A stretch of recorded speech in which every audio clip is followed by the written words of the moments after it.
Bulletin में आज बात कर रहे हैं मुख्यमंत्री योगी आदित्यनाथ की उस बयान की जिसमें उन्होंने माफियाओं को सीधी चेतावनी दी है। उन्होंने कहा कि किसी भी पर्व पर व्यवधान अगर डाला तो रावण कंस जैसा हाल होगा। सीएम योगी ने यह भी कहा कि उत्तर प्रदेश में अब कोई माफिया हिंदुओं को नहीं धमका सकता है। अब पिस्टल लहराकर कोई नहीं धमका सकता। महिलाओं को छेड़ा तो यमराज उसका हिसाब करेंगे। अब सवाल यह है कि आखिर मऊ में सीएम योगी ने बयान इस तरह का क्यों दिया। इस पर करेंगे बात, जानने की कोशिश करेंगे। तमाम जो हमारे खास मेहमान जुड़ेंगे उनसे भी सीएम योगी के टारगेट पर आखिर कौन है, लेकिन उससे पहले आपको ये पूरा बयान सुनवाते हैं। किसी माफिया में दुस्साहस नहीं, किसी गुंडे में दुस्साहस नहीं कि किसी पर्व और त्योहार में व्यवधान पैदा कर दे और उपद्रव पैदा कर दे। अगर कोई किसी रामलीला में, किसी यज्ञ और कथा में, किसी धार्मिक आयोजन में, रामनवमी हो, शिवरात्रि हो, जन्माष्टमी हो, रक्षाबंधन हो, इन आयोजनों में अगर किसी ने व्यवधान डाला तो पर्व तो मना ही लेगा, लेकिन उसके बाद यह तय है कि रावण और कंस जैसी दुर्गति उसकी तय है जो व्यवधान डालने वाला है। यह तय है कि अगर बेटी और व्यापारी की सुरक्षा में सेंध लगाई तो सेंध लगाने वाले का इंतजार तो फिर यमराज ही करेगा, बाकी किसी को नहीं करना चाहिए। इस पर विस्तार से हम चर्चा करेंगे। तमाम खास मेहमान हमारे साथ जुड़ चुके हैं। जल्द ही हमारे साथ विनोद बंसल भी जुड़ेंगे, प्रवक्ता विश्व हिंदू परिषद के। लेकिन डॉक्टर नीति शर्मा इस वक्त हमारे साथ जुड़ चुके हैं, सनातन प्रचारक, और इमरान खोकर इस वक्त हमारे साथ जुड़े हुए हैं, इस्लामिक स्कॉलर। लेकिन डॉक्टर नीति शर्मा, आप ही से मैं अब इस चर्चा की शुरुआत यहां पर कर रही हूं कि मुख्यमंत्री योगी आदित्यनाथ का यह बयान कि रावण और कंस जैसा हाल होगा, इसे आप कानून व्यवस्था की चेतावनी देख रही हैं, जीरो टॉलरेंस की नीति यहां पर आप देख रही हैं, या फिर एक खास समुदाय को संदेश देने की कोशिश? देखिए, खास समुदाय नहीं, लेकिन जो अपराधी की प्रवृत्ति रखते हैं, जो अराजक तत्व को जन्म देते हैं, जो स्टेट के अंदर कहीं ना कहीं लॉ एंड ऑर्डर को चैलेंज करते हैं, और कहीं ना कहीं जो इस प्रकार के आतंक है उसको बढ़ाते हैं। क्योंकि यूपी के इतिहास में अतीक अहमद जैसे नेता भी आए जो पूरे के पूरे एक प्रकार से आपराधिक पृष्ठभूमि के थे, ना केवल आपराधिक पृष्ठभूमि के, लेकिन आईएसआई के एजेंट थे। उनको किस प्रकार से समाजवादी पार्टी के द्वारा एक राजनीतिक संरक्षण दिया जाता था, मुख्तार अंसारी जैसे लोग। और वहां पे आज योगी जी का शासन है, जहां पे बहुत कठोर और अनुशासन के साथ शासन करते हुए योगी जी का बहुत स्पष्ट मैसेज है कि उत्तर प्रदेश के अंदर आपको ये क्यों नहीं लगता है कि एक खास समुदाय को संदेश है? वो सीधे सीधे हिंदुओं को हिंदू हिंदू बार बार बोलते हुए नजर आ रहे हैं, तो आपको क्यों नहीं लग रहा है कि एक खास समुदाय को संदेश है? ये चुनावी हिंदुत्व का एक दरअसल एक संदेश है। देखिए, रावण का केवल हिंदुत्व से मतलब नहीं है। रावण का मतलब उसकी बुराइयों के साथ है, उसके अहंकार, उसके यहाँ पे आप रावण को केवल एक हिंदू, रावण तो ब्राह्मण था, उस हिसाब से देखें तो योगी जी तो ब्राह्मणों का अपमान कर रहे हैं। ऐसा नहीं है। रावण के जो तत्व हैं, जो उसकी बुराइयां हैं, वो अगर लिए कोई भी प्रवृत्ति का इंसान उत्तर प्रदेश में इस तरीके के अराजक तत्व को पनपाएगा, उसके खिलाफ योगी जी का कठोर शासन है, और कठोर उसके साथ वो काम कर भी रहे हैं। आप देखिए उत्तर प्रदेश की पुलिस, उसमें भी महिला फोर्स को इस तरीके से डाला हुआ है। मैं लौटूंगी, चलिए आप ये मान रही हैं, लेकिन उसके बावजूद धार्मिक प्रतीकों का फिर एक जो राजनीतिक भाषण है उसमें इस्तेमाल किए जाने का फिर क्या मतलब निकाला जाए? खैर, विनोद बंसल जी भी इस वक्त हमारे साथ जुड़ चुके हैं। विनोद बंसल जी, किस तरह से देख रहे हैं आप योगी आदित्यनाथ के इस बयान को कि रावण और कंस जैसा हाल होगा? ये जीरो टॉलरेंस की नीति आप देख रहे हैं, कानून व्यवस्था जो है उसकी चेतावनी देख रहे हैं, या फिर चुनावी हिंदुत्व का संदेश आप देख रहे हैं? देखिए, पिछले एक दशक से उत्तर प्रदेश की जो हवा है बिल्कुल पूरी तरह से बदली हुई है।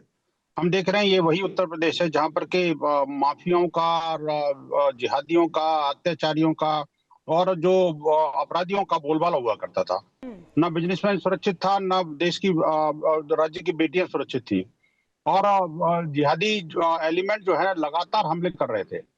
लेकिन आज स्थिति ऐसी है कि अगर कोई उत्तर प्रदेश से कोई खबर भी आती है क्राइम की, हिमानी जी आप समझ रही होंगी कि जब खबर क्राइम की आती है तो खबर के साथ साथ उसका रिड्रेसल भी आता है।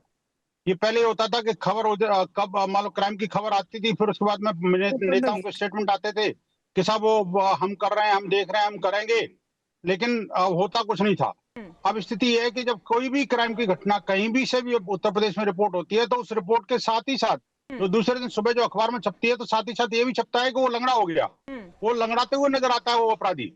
ये है शासन प्रशासन का एक जबरदस्त डर, और डर होना भी चाहिए, क्योंकि डर नहीं होगा तो फिर अपराध कैसे रुकेंगे। लेकिन बंसल जी, वो सिर्फ हिंदुओं को बात कर रहे हैं कि कोई भी हिंदुओं को नहीं धमका सकता है, तो इस बयान से हिंदू समाज में तो एक सुरक्षा का भाव आ जाएगा, लेकिन क्या आपको नहीं लगता है कि जो मुसलमान भाई हैं उनमें कहीं असुरक्षा का भाव या डर आ सकता है?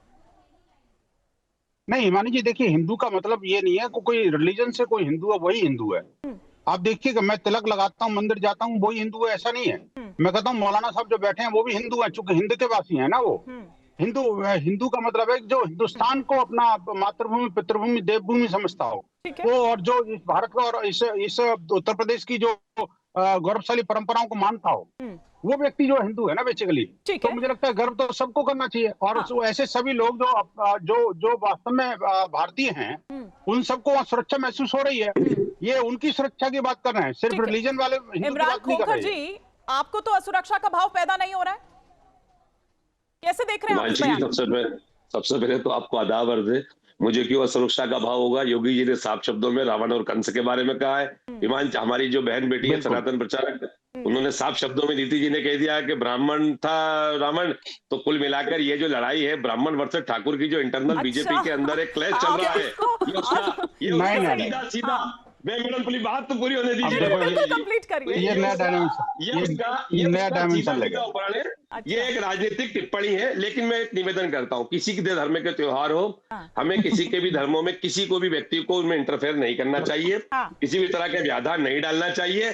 शिष्टाचार के तहत, प्रेम के तहत, भाईचारे के तहत एक दूसरे के त्योहारों में जैसे हम पिछले 100-200 सालों से शरीक होते आए हैं, ऐसे शरीक होना चाहिए, एक दूसरे का सहयोग करना चाहिए। योगी जी जो है वो अपनी राजनीतिक छवि बचाने के लिए एंटी ब्राह्मण स्लोगन दे रहे हैं, जो कि उनको एक संवैधानिक आपने आज सोचा कि आज मैं ये वाली जो लाइन है इसी को लेकर चलूंगा, आज मैं ब्राह्मण वर्सेस ठाकुर यहाँ पर बात करूंगा। अगर कोई भी मुझे घेरने की बात करेगा या कोई भी इस तरह की बात करेगा तो मैं सीधा ब्राह्मण वर्सेस ठाकुर कार्ड चल दूंगा। अगर वो मुसलमान बोलते तो मैं अपने ऊपर लेता ना। हिमानी जी, अगर वो मुसलमान बोलते तो मैं अपने ऊपर लेता, उन्होंने मुसलमान बोले तो मैं अपने ऊपर क्यों लूं बेवजह? हाँ ठीक है, बंसल जी कुछ कह रहे हैं, आ रही हो डॉक्टर नीति शर्मा जी। बंसल जी। हिमानी जी, आज ये इमरान जी जो है ना इस्लामिक स्कॉलर नहीं है, सपा के प्रवक्ता के नाते आए हैं, मुझे लगता है। ये बेसिकली ये कोई प्रवक्ता डिक्लेयर नहीं हुए, लेकिन उसकी लाइन में ऐसा लग रहा है मेरे को, क्योंकि ये जो लाइन है ना, हिंदुओं को बांटने वाली लाइन, जिहादियों को खुश करने वाली लाइन, तो ये तो सपा की लाइन है, या कांग्रेसियों की लाइन है, या हिंदू द्रोहियों की लाइन है। ये लाइन इनकी नहीं हो सकती। मैं अगर ये कहूँ कि शिया सुन्नी के अंदर की जो बात है, आप देखिए कि यही उत्तर प्रदेश जिसकी राजधानी के अंदर ताजिए नहीं निकाले जाते थे, आप देखिए योगी आदित्यनाथ जी को धन्यवाद देना चाहिए इनको कि उन्होंने ताजिए निकालने की परंपरा को वापस शुरू किया। वहां हमेशा एक इतिहास रहा है पिछले कई दशकों का कि जब ताजिए निकलते थे तो दंगे होते थे, शियाओं को मारा जाता था। लेकिन आज देखिए कि आज दोनों समुदाय मिलकर के आराम से वहां पर ताजिए भी निकालते हैं, और ईद भी होती है, और जुम्मा भी होता है, और हिंदुओं के त्योहार भी होते हैं। किसी को कोई कठिनाई नहीं है। बड़े पैमाने पर जो कावड़ यात्रा भी निकलती है वहाँ पुष्प। आपके मोबाइल पर तुरंत आएगी ब्रेकिंग न्यूज, स्क्रीन पर सबसे पहले दिखेगी बड़ी खबर, देश दुनिया की हर खबर एक जगह। अब आपके मोबाइल पर तुरंत फटाफट इंस्टॉल कीजिए न्यूज नेशन ऐप और रखिए खुद को अपडेट।